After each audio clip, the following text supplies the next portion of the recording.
शिप्रा नदी शुद्धिकरण की मांग को लेकर 4 दिनों से चले आ रहे संतों का धरना हुआ स्थगित। आश्वासन के बाद संतों ने धरना किया स्थगित। संत ज्ञानदास ने नारियल पानी पीकर अनशन तोड़ा। उज्जैन की शिप्रा नदी के दत्त अखाड़ा घाट पर पिछले 4 दिनों से संतों का धरना चल रहा था। दरअसल यह धरना शिप्रा नदी में मिल रहे गंदे नालों और इंदौर की खान नदी के दूषित पानी को रोकने को लेकर था। संतों के इस धरने में रोजाना अलग अलग समाज द्वारा समर्थन किया जा रहा था। संतों की मांग थी कि शिप्रा नदी में शहर के गंदे नालों को मिलने से रोका जाए, इसके साथ ही इंदौर का दूषित पानी जो कि खान नदी के माध्यम से शिप्रा में मिल रहा है उसे भी रोका जाए। सोमवार को प्रदेश के मंत्री मुख्यमंत्री के प्रतिनिधि के रूप में संतों के बीच पहुंचे। संतों को आश्वासन दिया कि वो 1 सप्ताह के भीतर संतों की मुलाकात मुख्यमंत्री से करवाएंगे। खान नदी के दूषित पानी को फिल्टर कर आगे बढ़ाया जाएगा। शहर के गंदे नालों को रोकने के लिए तत्काल कार्य शुरू। चर्चा हुई, अंदर महाराज जी से भी चर्चा हुई है, तो उनके द्वारा सहमति भी दी गई है कि अब ये जो धरना है इसको स्थगित किया जाएगा और इस बीच में हम लोग भोपाल में लगातार बातचीत करके और आप लोगों के प्रतिनिधि के माध्यम से भी वहाँ पर माननीय मुख्यमंत्री जी के साथ में बैठक करेंगे। एक अच्छी ठोस योजना के साथ में बहुत जल्दी हम लोग आएंगे और जो पीछे का हमारा खान नदी का खासतौर पर प्रदूषित पानी मिल रहा है इसको रोकने के लिए बहुत जल्दी कार्य योजना बनाकर हम लोग इसको क्रियान्वित करने का शुरुआत बहुत जल्दी करेंगे। तब तक के लिए मैं आप सभी लोगों से निवेदन करता हूँ कृपया इसको स्थगित करें और बीच में हम लोग मिलते रहेंगे और भोपाल भी जब चलेंगे हम लोग के प्रतिनिधियों के माध्यम से जो भी योजना होगा। बस 2 लाइनों में ये जरूर कहूँगा कि जो शिप्रा में प्रदूषण है इसके 2 कारण है। एक तो कारण जो हमारे शहर का जितना भी सीवर इसमें कुछ नालों नालियों के माध्यम से बारिश से पहले ही हम लोग ये सुनिश्चित करेंगे कि एक भी बूंद सीवर का पानी शिप्रा में उज्जैन शहर के कारण नहीं मिलेगा। ये हम लोग इसके लिए कटिबद्ध हैं पूरी तरीके से और हम उसको असली जामा भी पहना रहे हैं। इस योजना को इस बारिश से पहले ही पूरा कर लेंगे। जो पीछे का खान नदी का सीवर का जो प्रदूषित पानी इससे मिलता है वो निश्चित रूप से वही सबसे बड़ा कारण है प्रदूषण का और उसके लिए शासन स्तर पर थोड़े समन्वित प्रयासों की आवश्यकता है क्योंकि इंदौर भी शामिल है, देवास भी शामिल है और भी कई सारे इसमें मुद्दे हैं। तो इसमें माननीय मंत्री जी ने माननीय मुख्यमंत्री जी से भी बात करी है। बहुत जल्दी ही भोपाल स्तर पर एक बैठक करके एक समन्वित योजना बनाई जाएगी क्योंकि एक बड़ा काम है। इसमें कई प्रकार के सर्वे, कई प्रकार के, लेकिन तब तक के लिए जो 2-4 दिन कच्चा माल हम लोग बनाते हैं उसको पक्का करने की स्वीकृति इसी महीने में कहीं से करवा लूंगा। लेकिन ये जरूर है तात्कालिक समाधान होगा क्योंकि इस बार भी जैसा हो, अगर बारिश जैसे ही होती है पानी का स्तर इतना ज्यादा बढ़ जाता है कि गेट खोलने ही पड़ेंगे तभी, वरना पीछे जो है बहुत ज्यादा डूब क्षेत्र बन जाएगा। इसीलिए बहुत बांध को ऊंचा भी हम लोग नहीं बना सकते वहाँ पर। मंत्री जी आए थे, कलेक्टर साहब ने जो आश्वासन दिया है अभी 4 दिन बाद मुख्यमंत्री जी से मिला के बात करेंगे संतोष के द्वारा। तो अभी उन्होंने कहा कि आप फलाहार तो करिए, तो अन्न का परित्याग मैंने अभी नहीं किया है और फलाहार मैं आज से शुरू करूँगा। तो जब तक अभी कार्य योजना क्या बनती है फिर आगे जैसा भी होगा आपको। जो मंत्री जी और कलेक्टर साहब ने यहाँ पर जो आश्वासन दिया है उससे आप लोग संतुष्ट हैं और अब क्या ये धरना खत्म होने जा रहा है?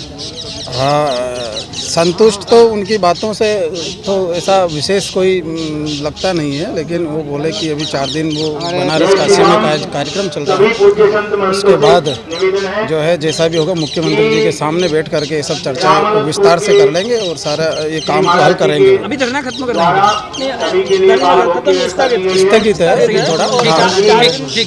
खत्म होने जा रहा है और जो आश्वासन मिला है उसको आप किस तरह से देख रहे हैं? नहीं, आश्वासन जो दिया है मंत्री जी ने और कलेक्टर साहब ने जो कहा है, तो तुलसी जी सिलावट से भी मेरी कल बात हुई है। उन्होंने कहा कि मोहन जी और मैं हम दोनों मिलके मुख्यमंत्री जी से चर्चा करके 2-4 दिन में ही आप संत समाज को साथ में ले जाके बैठक करेंगे और इसका जो व्यवस्थित तरीके से खान नदी इसमें शिप्रा में न मिले इसकी कार्य योजना आपके समक्ष बनाएंगे। तो अभी धरना खत्म कर रहे हैं? हाँ, अभी स्थगित कर रहे हैं। अगर मान लो ये मांग हमारी जैसे अनुकूल अपने खान नदी अगर नहीं बंद हुई तो दोबारा फिर चालू कर देंगे। कब तक देखेंगे? 15 दिन का 15 दिन का समय उनने लिया है कि 15 दिन में आपको। तो अभी 4 दिन खाली सीएम साहब बाहर हैं 4 दिन बाद वो बैठक कराएंगे और उसके बाद में फिर आपको जानकारी देंगे कि भाई क्या स्थिति हुई। ठीक है ना। ठीक।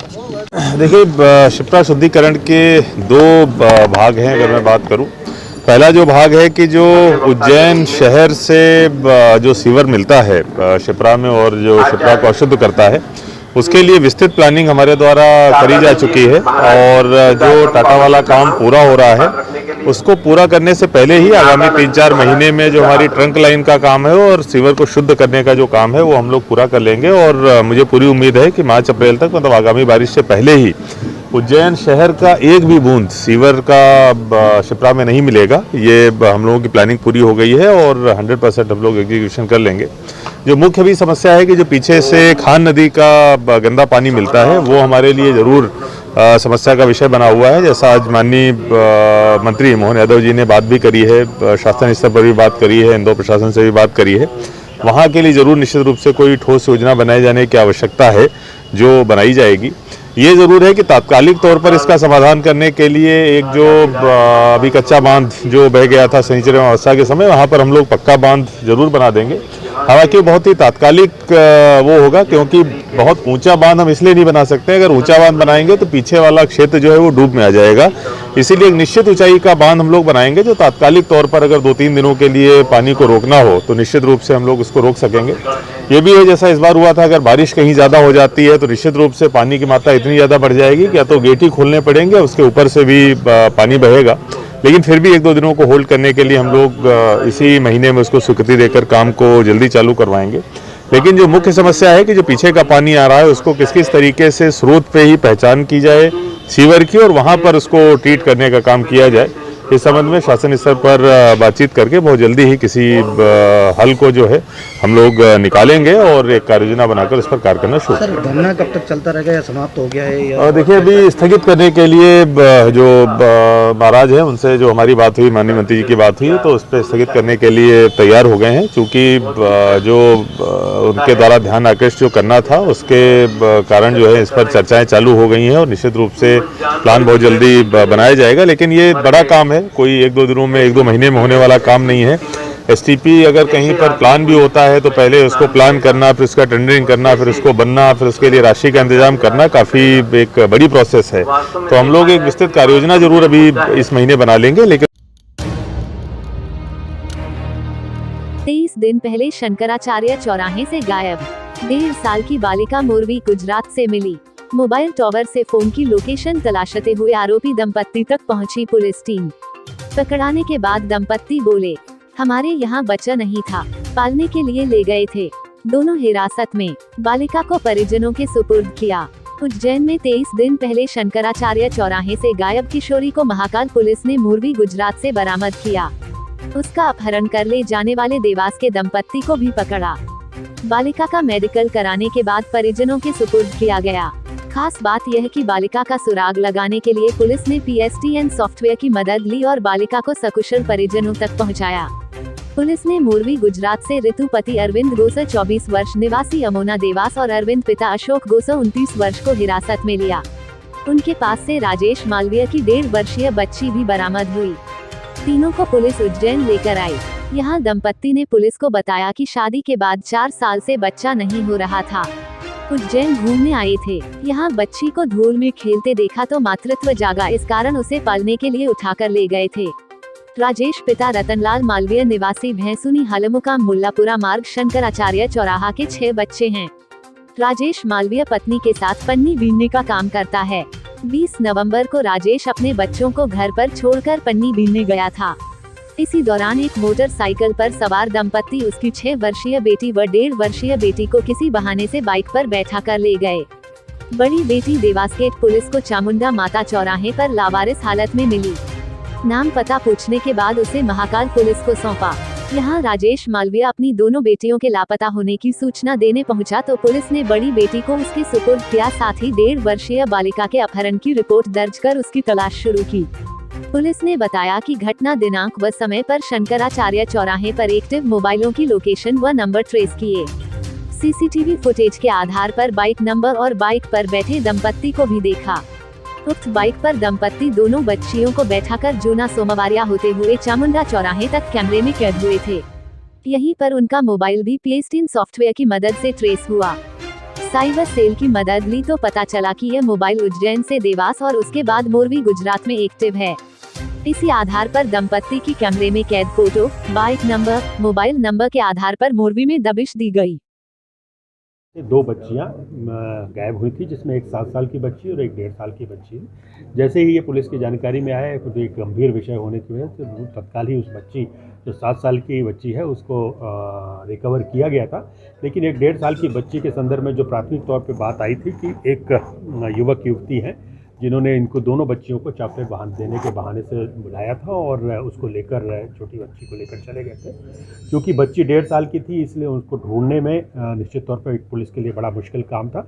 लेकिन थाना प्रभारी महाकाल मुनेन्द्र गौतम और उनकी टीम ने इसमें दिन रात काम किया और CCTV फुटेजेस जो शहर में है उसमें लगभग 100 जगह के CCTV फुटेजेस को खंगाला और उस पर से हमें काफ़ी स्ट्रॉन्ग एविडेंस मिली, जिस पर हमारी टेक्निकल टीम ने भी काम करना शुरू किया और उसके लगातार काम में 20 दिन के प्रयास के बाद उस लड़की को 1.5 साल की बच्ची को हम लोगों ने मोरबी गुजरात में ट्रैक किया।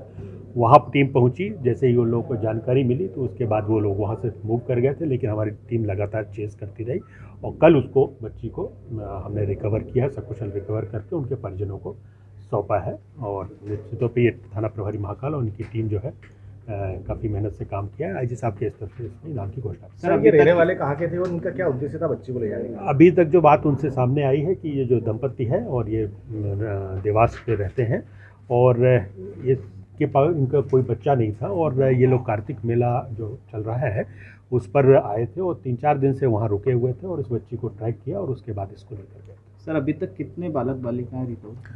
हाँ, इस साल के अगर हम बात करें तो इस साल हमारे टोटल जो बालक बालिकाएं 222 बालक बालिकाएं गुमे हैं। इस साल के ही प्रकरणों में हमने 200 में रिकवरी कर ली है और साथ ही साथ पूर्व वर्षों में 2014 से लेकर 2020 तक के जो प्रकरण उसमें 50 और हमने रिकवर किए हैं। इस तरह से टोटल 222 के अगेंस्ट में आज अभी तक हम लोग ने 250 बालक बालिकाओं को रिकवर किया है और हमारा ये अभियान लगातार चल रहा है। इसमें एक बहुत इम्पॉर्टेंट बात ये भी है कि हमने इस अवधि में सन 2009 की एक, 2012 की एक और 2013 की गुमे हुई इतने पुराने प्रकरण, लगभग 12-12 साल और 10-10 साल पुराने प्रकरण, इस तरह से 3 प्रकरण ये इम्पॉर्टेंट है जिनको हमने, जैसा मैंने आपको बताया, एक 2009, एक 2012 और एक 2013 की बालिकाओं को भी रिकवर किया है। यह हमारा अभियान लगातार चल रहा है और हमारे प्रयास रहेगा कि जो अभी शेष बचे हुए पुराने वर्षों के उस पर भी हम लगातार काम करके ज़्यादा से ज़्यादा रिकवरी इसमें कर पाएँ।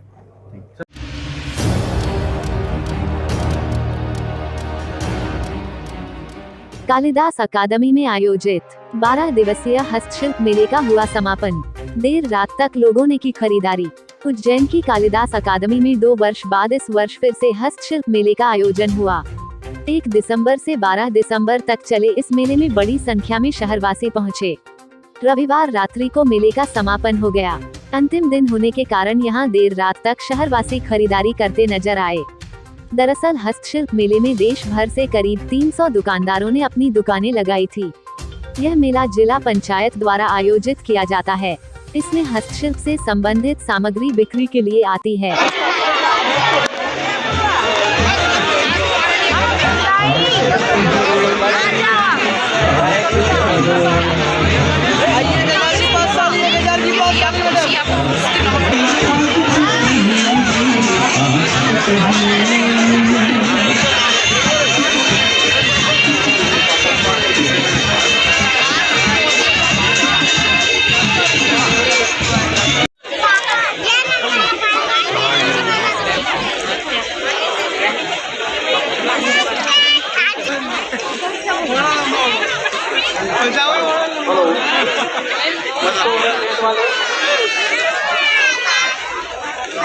बोलो बेटे।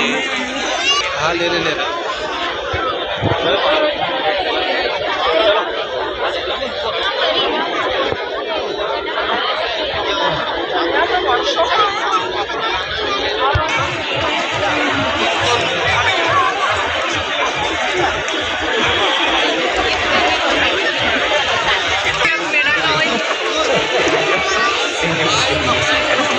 तो तैयार है।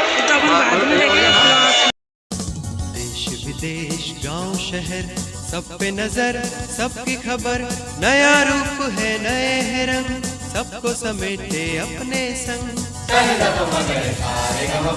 आपका अपना शहर का सपना दैनिक अवंतिका, दैनिक अवंतिका, दैनिक अवंतिका।